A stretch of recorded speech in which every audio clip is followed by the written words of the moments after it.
அனைவருக்கும் வணக்கம். சங் பரிவார் அமைப்பு என்பதைத்தான் திராவிடர் அல்லது 200 ரூபாய் உடன்பிறப்புகள் அல்லது குவார்ட்டர் பிரியாணிக்கு விலை போன கூட்டம் அல்லது நடுநிலை நக்கிகள் அல்லது சனாதன இந்து மதத்தை அழிக்க நினைக்கும் கூட்டத்துக்கு ஓட்டு போடும் சொரணையற்ற இந்துக்கள் சங்கி என்று கூறுகிறார்கள். ஜன சங்கம் என்பதுதான் சங்கு என்று சுருக்கமாக குறிப்பிடப்படுகிறது. ஜனம் என்பது இந்தியாவில் வாழும் அனைத்து மக்களையும் சாதி மத வேறுபாடு கடந்து குறிப்பிடும் சொல். RSS என்றால் தேசிய தொண்டர் படை என்று பொருள்படும். இது 1925 வருடம் செப்டம்பர் 27 விஜயதசமி அன்று நிறுவப்பட்டது. தேசியம் தெய்வீகம் இரண்டையும் இரு கண்கள் போல் போற்றி பாதுகாப்பது இந்த அமைப்பின் நோக்கம். இந்து மதத்தில் உள்ள எந்த கடவுளை வணங்க வேண்டும் என்று சங் பரிவார் அமைப்பான RSS சொல்லவில்லை.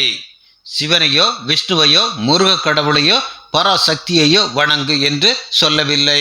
அல்லாவையும் இயேசுவையும் கடவுள் இல்லை என்று சொல்லவில்லை. அவர்களை வணங்குவது காட்டுமுராண்டித்தனம் என்று அவர்களின் வழிபாட்டு தலங்கள் முன் எழுதி வைக்கவில்லை. RSSின் இந்துத்துவா என்பது மதம் சார்ந்ததல்ல. பாரத தேசத்தின் பாரம்பரிய கலாச்சார வாழ்க்கை முறையை காப்பாற்றுவதை கொள்கையாக கொண்டு ஒழுகுவது RSS. பாரத மாதாவை முழு முதல் கடவுளாக மதிப்பது RSS. இந்த தேசத்தை தாயாக தெய்வமாக நினைத்து வழிபடும் தேசபக்தர்களை கொண்ட தன்னார்வ தொண்டு நிறுவனமே RSS. மதத்தால் நீ இஸ்லாமியனாக இரு, கிறிஸ்தவனாக இரு, ஹிந்துவாக இரு, ஆனால் மனதால் இந்தியனாக இரு. இந்த மண்ணின் பாரம்பரிய கலாச்சாரத்தை பண்பாட்டை சட்ட திட்டங்களை மதிக்கும் இந்தியனாக இரு. இதைத்தான் இந்துத்துவா என்கிறது RSS. இந்த மண்ணில் தோன்றிய மதம் இந்து மதம். இங்கிருந்த வாழ்க்கை முறையை தர்ம ஒழுக்கத்தை தழுவி எழுதப்பட்டது பகவத்கீதை. பைபிள் இந்த மண்ணை பற்றியதாக இல்லை. இஸ்ரேலை அங்கிருந்த கலாச்சாரத்தை அரசியல் அமைப்பை தழுவி எழுதப்பட்டது.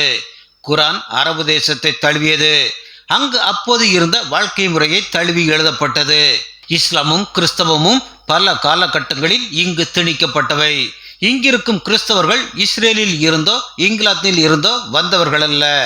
இந்த மண்ணில் பிறந்த மதமாற்றம் செய்யப்பட்ட இந்துக்களே. அதுபோலத்தான் இங்கிருக்கும் இஸ்லாமியர்கள் பாலஸ்தீனத்தில் இருந்தோ அரபு நாடுகளில் இருந்தோ வந்தவர்கள் அல்ல. முகலாயர்களின் ஆட்சி காலத்தில் பல்வேறு நிர்பந்தம் காரணமாக மதம் மாறியவர்கள். இந்த மண்ணில் பிறக்கும் ஒவ்வொரு குழந்தையும் பிறப்பால் ஹிந்துவாக பிறக்கிறது. அதன்பின் ஞானஸ்தானம் என்று புனித நீர் தெளித்து அவனை கிறிஸ்தவனாக மாற்றுகிறார்கள். சுன்னத் செய்து இஸ்லாமியராக மாறுகிறார்கள்.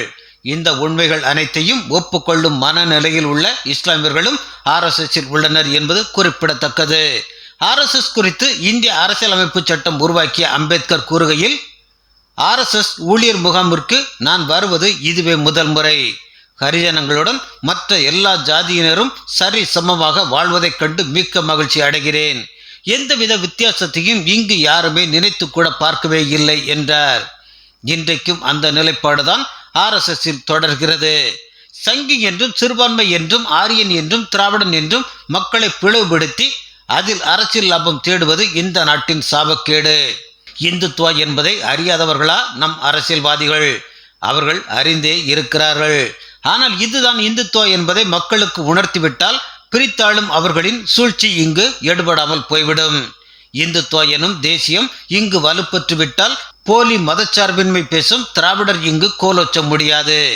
ஜெய்ஹிந்த், பாரத் மாதா கி ஜெய். இந்தியாவுக்கு வெற்றி உண்டாகட்டும். பாரத மாதாவுக்கு வெற்றி உண்டாகட்டும். இதுவே இந்தியர்களாகிய நம் அனைவரின் சாதி மதம் கடந்த தாரக மந்திரமாக இருக்க வேண்டும். இந்தியாவின் உயர்வில்தான் நம் அனைவரின் உயர்வும் அடங்கி இருக்கிறது. நன்றி.